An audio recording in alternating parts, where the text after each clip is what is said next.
दोस्तों, दुनिया में शायद ही कोई ऐसा शख्स होगा जो ब्रूस ली के बारे में नहीं जानता होगा। 90 के दशक में हर घर के बच्चों का सुपरस्टार कहलाने वाला मार्शल आर्ट किंग और फिल्म अभिनेता ब्रूस ली की 32 साल की कम उम्र में मौत हो गई।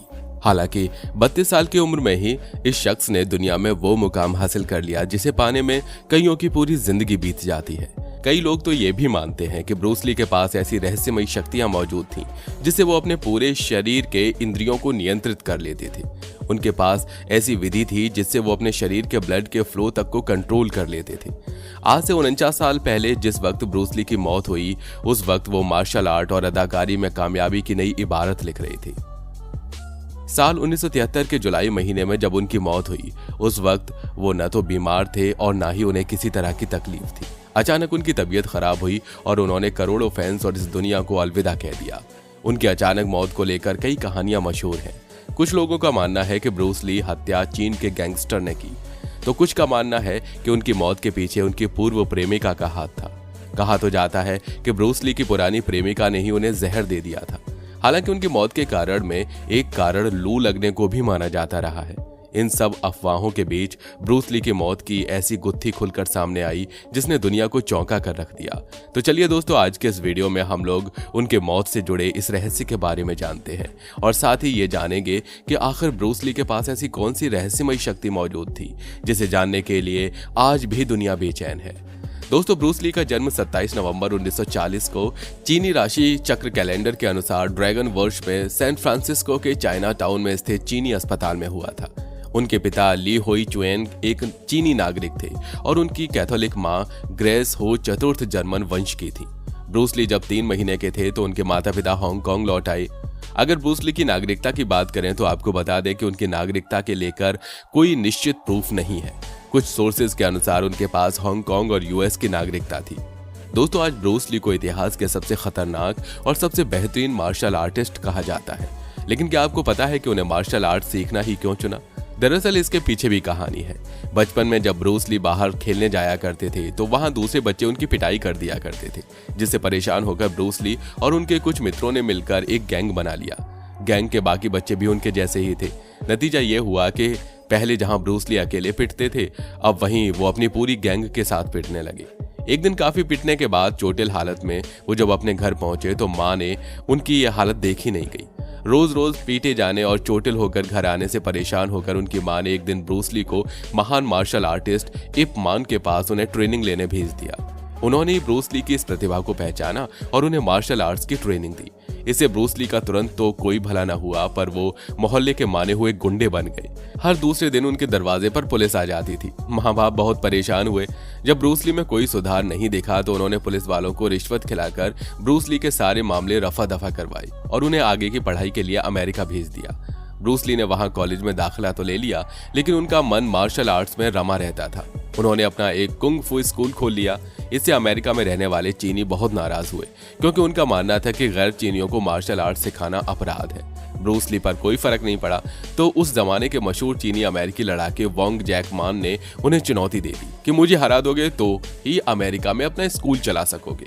ब्रूस ली ने उससे मुकाबला किया। कहते हैं कि 1.5-2 मिनट में ही वोंग जैकमान मैदान छोड़कर भाग खड़े हुए। कहा जाता है उस ब्रूस ली की रफ्तार इतनी तेज थी कि उन्होंने 1.5-2 मिनट में ही वोंग जैकमान को हरा दिया।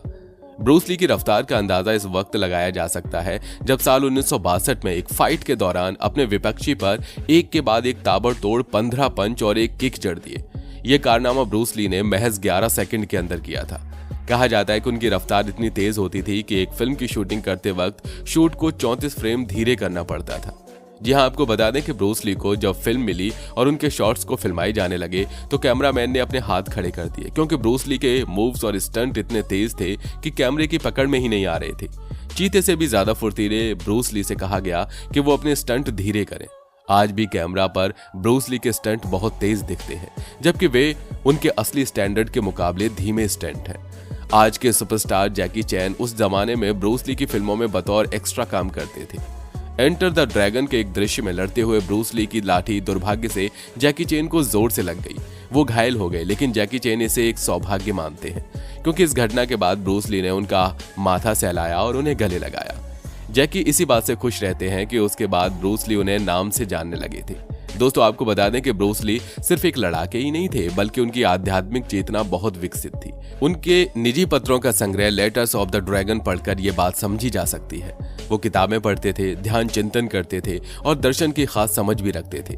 1962 में अपनी एक मित्र पर्ल सू से एक खत में उन्होंने कहा था, मेरे भीतर एक रचनात्मक आध्यात्मिक शक्ति है जो मेरे धर्म, मेरी आस्था, मेरी महत्वाकांक्षा, मेरे आत्मविश्वास, मेरे संकल्प, मेरे सपनों से कहीं ज्यादा बड़ी है और ये शक्ति मेरे हाथों में रहती है। हालांकि पर्दे पर उनकी फुर्ती देखने के बाद इस बात की सच्चाई कहीं ना कहीं महसूस भी होती है। इतनी कम उम्र में ही खुद को इतना काबिल बना लेना यह कोई साधारण बात नहीं थी। सच कहें तो ये जरूर कोई गॉड गिफ्टेड इंसान थे, पर कहते हैं ना, भगवान ऐसे लोगों को जल्दी ही अपने पास भी बुला लेते हैं और इनके साथ भी कुछ ऐसा ही हुआ। सिर्फ 32 साल की उम्र में ही इन्होंने दुनिया को अलविदा कह दिया। आपको बता दें कि दरअसल हाल ही में हुए एक रिसर्च के अनुसार वैज्ञानिकों ने दावा किया कि ब्रूस ली की मौत का कारण कोई बीमारी नहीं, बल्कि उनकी जान ज्यादा पानी पीने से गई थी। अध्ययन के मुताबिक ज्यादा मात्रा में पानी पीने, कुछ दवाएं खाने और शराब पीने के कारण उनका शरीर हाइपोनेट्रेमिया का शिकार हो गया था। हाइपोनेट्रेमिया की स्थिति में शरीर में सोडियम की मात्रा बढ़ जाने से खून में इसकी मात्रा असंतुलित हो जाती है। शोधकर्ताओं का तर्क है कि ब्रूस ली अपनी डाइट में ज्यादा लिक्विड की चीजें लेते थे और उस लिक्विड डाइट या प्रोटीन डाइट में मारिजुआना यानी गांजा मिलाकर पीते थे। मारिजुआना के कारण उनकी प्यास और बढ़ जाती थी और वो ज्यादा पानी का सेवन करते थे। इसके अलावा वो शराब और कई तरह के पेन किलर भी लेते थे, जिसके कारण उनकी किडनी डैमेज हो गई थी। वैसे आपको बता दें कि ब्रूस ली अपनी डाइट में ज्यादा लिक्विड ही लेते थे। इसके बारे में उन पर लिखी एक पुस्तक में भी ये एक्सप्लेन किया गया है। उन पर लिखी उस किताब में यह भी कहा गया है कि जिस दिन उनकी मौत हुई उस दिन वो बार बार पानी पी रहे थे। इसके अलावा न्यूयॉर्क पोस्ट की रिपोर्ट के अनुसार ब्रूस ली की पत्नी लिंडा ली कैडवेल ने भी अपने एक साक्षात्कार में उनके गाजर और सेब के रस के लिक्विड आहार के बारे में बताया था। ब्रूस ली को दुनिया से अलविदा कहे आज पूरे 49 साल हो गए हैं, लेकिन मौत के इतने सालों बाद भी उनकी प्रसिद्धि कम नहीं हुई है। आज भी जब मार्शल आर्ट की बात आती है तो ब्रूस ली को जरूर याद किया जाता है। साल 2013 में उन्हें याद करते हुए हांगकांग के HK हेरिटेज म्यूजियम उनकी याद में प्रदर्शनी शुरू की गई थी। ये प्रदर्शनी 5 साल तक चली। इस दौरान ब्रूस ली से जुड़ी 600 चीजें प्रदर्शित की जाती थी। इसके अलावा साल 2012 में अपने पिता को याद करते हुए ब्रूस ली की बेटी शैनन ली ने उन पर एक डॉक्यूमेंट्री भी बनाई है। इस डॉक्यूमेंट्री का नाम है आई एम ब्रूस ली और इसमें इन्हें मिक्स्ड मार्शल आर्ट का जनक बताया जाता है। ब्रूस ली की बेटी ने इस डॉक्यूमेंट्री को रिलीज करते वक्त BBC को दिए इंटरव्यू में कहा था, मेरे पिता मार्शल आर्ट के परिपूर्ण लड़ाका होने, इससे दर्शन को जोड़ने और इसे सिखाने के बारे में अपने विचारों को बिलौज तरीके से रखते थे। हो सकता है कि उनसे पहले भी कुछ लोगों ने मार्शल आर्ट की 1 या 2 शैलियों को आपस में मिलाने के बारे में सोचा हो, लेकिन उसे आम लोगों तक ले जाने का काम वास्तव में मेरे पिता ने किया। वैसे दोस्तों, आपका ब्रूस ली के बारे में क्या सोचना है, हमें नीचे कमेंट में जरूर बताइएगा। और हाँ, वीडियो अगर पसंद आई हो तो वीडियो को लाइक करिए, साथ ही अपने दोस्तों के साथ शेयर करिए। और अगर आप हमारे चैनल पर नए हैं तो नीचे दिए गए लाल बटन को दबाकर चैनल को सब्सक्राइब जरूर कर लीजिए।